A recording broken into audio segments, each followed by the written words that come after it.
असां त चाहे थी उम्र भर सां रहे, पर हिन त विच रस्ते में ई हथ छॾाए छॾियो। जंहिंखे हिकु मुस्कुराहट ते दिलि ख़ुशी थींदी हुई, अॼु उन जी यादि ई अखियुनि खे रुलाए थी। कॾहिं हू चवंदो हो त तोखां परे न आहियां रहंदो,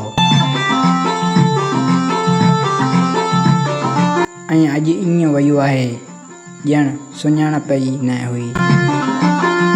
अजीब दर्द आहे हिन मोहबत में। इंसान जीअरो त रहे थो, पर अंदर खां मुकमल टुटी वञे थो। ऐं पोइ हिकु ॾींहुं ईअं थींदो आहे जो दिलि रुअण छॾे ॾींदी आहे, पर दर्द कॾहिं बि ख़तमु न थींदो। पर दर्द कॾहिं बि ख़तमु न थींदो। पर दर्द कॾहिं बि ख़तमु न थींदो।